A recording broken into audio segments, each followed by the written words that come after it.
ఆంధ్రప్రదేశ్లో కూటమి ప్రభుత్వం అధికారంలోకి వచ్చిన తర్వాత పూర్తి స్థాయిలో శాంతి భద్రతలు వైఫల్యం చెందాయి.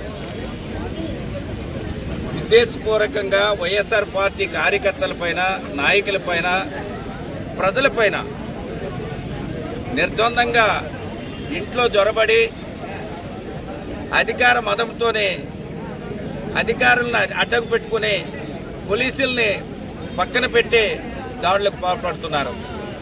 మేము రాష్ట్ర వ్యాప్తంగా చూస్తున్న అన్ని ప్రాంతాల్లో కూడా ఎలక్ట్రానిక్ మీడియాలోను, ప్రింట్ మీడియాలోను జరిగిన సంఘటనలన్నీ కూడా అనేక హత్యలు, మానభంగాలు, మరి అనేక ఉద్దేశపూర్వకమైన కేసులు పెద్ద ఎత్తున చేస్తున్న చంద్రబాబు నాయుడు గారు ఈ రాష్ట్రంలో పాలన గాలి వదిలేసి తాను ఇస్తామన్న సంక్షేమ పథకాలు కూడా ఒక్కటి కూడా అమలు చేయకుండా, సంక్షేమ పథకాలు ఇవ్వకుండా ఉండడానికి కోసం, అతను ఇచ్చిన హామీలు అమలు చేయకుండా ఉండడానికి కోసం ఉద్దేశపూర్వకంగా మరి అతను ఈరోజు చేస్తున్న ఈ నియంత్ర పాలనని ఆంధ్రప్రదేశ్ ప్రజలే కాదు, భారతదేశంలో ఉన్న ప్రతి ఒక్కరు కూడా ముక్త కంఠంతో ఖండించవలసిన అవసరం ఉంది. ఎందుకంటే ఈవేళ మనం చూస్తున్నాం, టెక్కల పోలీస్ స్టేషన్కి వచ్చాం, పోలీసులు కూడా లోపలికి అలౌ చేయకుండా ఉద్దేశపూర్వకంగా గేట్ దగ్గరే నిలబడి మీరెవరూ లోపలికి రావడానికి వీల్లేదు అని చెప్పి ఇక్కడికి వచ్చిన ప్రజాప్రతినిధులు, 4 మండలాల్లో ఉన్న ఎంపీపీలు, జడ్పీటీసీలు, మండల పార్టీ ప్రెసిడెంట్లు, సర్పంచులు, ఎంపీటీసీలు, వీళ్ళు ప్రజలతో ఎన్నుకోబడిన ప్రజాప్రతినిధులు, వీళ్ళకి కూడా లోపలికి అలౌ చేయకుండా ఉద్దేశపూర్వకంగా గేటు ముందే నిలబెట్టి రిప్రజెంటేషన్ తీసుకునే దౌర్భాగ్య ప్రభుత్వం ఈరోజు నడుస్తుంది ఆంధ్రప్రదేశ్లో. మనం చూస్తున్నాం ఈ రాష్ట్రంలో జరుగుతున్న ఈ అరాచకాలని భారతదేశంలో ఉన్న అన్ని రాష్ట్రాలు అందరూ కూడా ఖండించవలసిన అవసరం ఉంది. మేము అడుగుతున్నాం, ఎందుకంటే ఇలాంటి పాలన మనం ఎప్పుడూ చూడలేదు. గడిచిన 40 సంవత్సరాలుగా ఈ రాష్ట్రంలో అనేక ప్రభుత్వాలు ఏర్పడ్డాయి, అనేక మంది ముఖ్యమంత్రులుగా చేశారు. ఈ దౌర్భాగ్యుడైన ఈ చంద్రబాబే గతంలో కూడా ముఖ్యమంత్రిగా చేశాడు. ఈవేళ కూటమిలో ఉన్నామని, బీజేపీ సపోర్ట్ ఉందని, పవన్ కళ్యాణ్ సపోర్ట్ ఉందని మరి ఒక నియంతలాగా ఈరోజు పరిపాలిస్తున్నారు. ఉద్దేశపూర్వకంగా మాజీ మంత్రులపై ఇంట్లపైన మరి దాడులు చేశారు. మనం చూసాము ఈ వారం రోజుల్లో జరిగిన సంఘటనలు. కాపు సామాజిక వర్గానికి చెందిన పెద్ద నాయకుడు, సీనియర్ నాయకుడైన మరి అంబటి రాంబాబు పైనే దాడికి జొరబడి ఇంటిలో ఆడపిల్లలు ఉన్నారని కూడా చూడకుండా మరి ఎంత దుర్మార్గంగా ప్రవర్తించారో మనందరము చూస్తున్నాం, ఈ రాష్ట్ర ప్రజలందరూ చూశారు. రెండో పక్క ఉమెన్, ఆమె కేంద్రం రాష్ట్ర మంత్రిగా పనిచేశారు. చాలా ఆనెస్ట్గా ఒక వెనుకబడిన కులానికి చెందిన వ్యక్తి, బీసీ సామాజిక వర్గానికి చెందిన వ్యక్తి, ఆమె పైన కూడా కారులో వెళ్తుంటే కారు ఆపేసి దాడులు చేశారు. మరి అలాగే మరో వ్యక్తి జోగి రమేష్ గారు, గౌడు సామాజిక వర్గానికి చెందినవారు, బీసీ కులానికి చెందినవారు, ఆయన పైన కూడా దాడి చేశారు. మేము అడుగుతున్నాం చంద్రబాబు నాయుడు గారికి, నీకు బుద్ధి లేదనిలా కనిపిస్తుంది. నిన్ను సమర్థించిన పవన్ కళ్యాణ్కి అంతకంటే బుద్ధి లేనట్టుకుంది. నీ కొడుకు లోకేష్ రెడ్ బుక్ రాజ్యాంగం అంటున్నాడు. ఇప్పటికే 2 సంవత్సరాల పదవీ కాలం అయిపోయింది మీ బతుకు. రేపు వైఎస్ఆర్ పార్టీ అధికారంలోకి వస్తే మీరు రాష్ట్రం వదిలి పారిపోవలసిన పరిస్థితి వస్తుంది. మరి ఈరోజు ఇంత పెద్ద ఎత్తున దాడులు జరుగుతుంటే ఏ వైఎస్ఆర్ పార్టీ కార్యకర్త కానీ, నాయకుడు కానీ మీరు చేస్తున్న ఈ దురాఘాతాలని రేపు అధికారంలోకి వస్తే ఎండగట్టవలసి వస్తుంది. ఎందుకంటే మీరు ప్రజలపైన దాడులు చేయించారు, కార్యకర్తలపైన దాడులు చేయించారు, ఇప్పుడు నాయకులకు భయపెట్టడానికి దాడులు చేయిస్తున్నారు. మేము అడుగుతున్నాం, వైఎస్ఆర్ పార్టీ తరఫున చంద్రబాబు నాయుడు గారు, నీకు పాలన చేత కాకపోతే మీరు ముఖ్యమంత్రి పదవి నుంచి వైదొలగండి. మాకు చేత కాలేదని నిస్వార్థంగా ఒప్పుకోండి. మీరు సమర్థించిన బీజేపీ వాళ్ళకి అడుగుతున్నాం, ఈ రాష్ట్రంలో ఇలాంటి దౌర్భాగ్యమైన పాలన సాగుతుంటే మీరు రాష్ట్రపతి పాలన ఎందుకు ఈ రాష్ట్రంలో తీసుకురావట్లేదు? ఏ రాష్ట్రంలోనైనా భారతదేశంలో ఇంత విచ్చలవిడిగా దోపిడీలు కానీ, దొంగతనాలు కానీ, మానభంగాలు కానీ, అరాచకాలు కానీ ఏ రాష్ట్రంలోనైనా జరుగుతున్నాయా? బీహార్ లాంటి రాష్ట్రంలో కూడా ఈవేళ శాంతి భద్రతలు కంట్రోల్గా ఉంది. ఆంధ్రప్రదేశ్లో ఈ దాడులంటే అసహ్యం వేస్తుంది. పాలన ఉందా అసలు ఈ రాష్ట్రంలో? దొంగలందరినీ క్యాబినెట్లో పెట్టుకున్నాడు.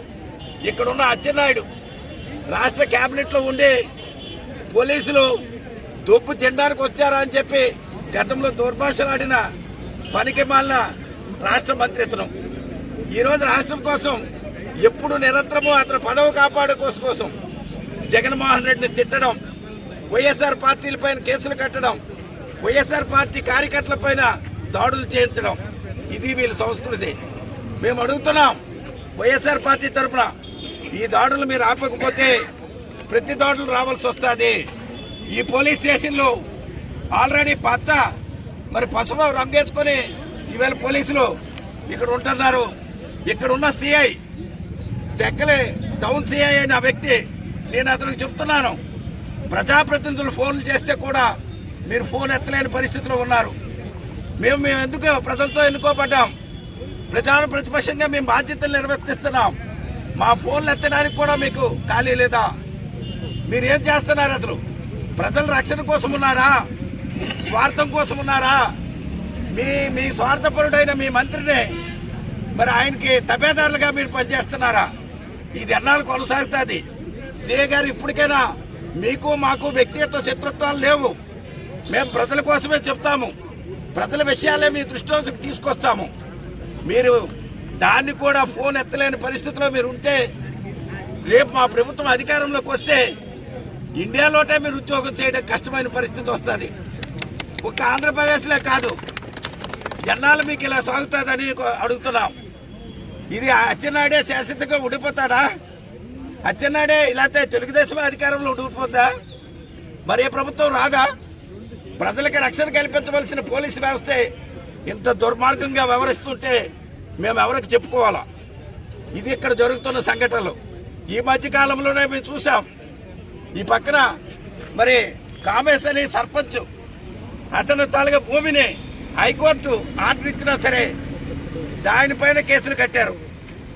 ఆయన వస్తే స్టేషన్కి వస్తే సెల్ ఫోన్ లాక్కొని ఆయనకి నిర్బంధం చేశారు.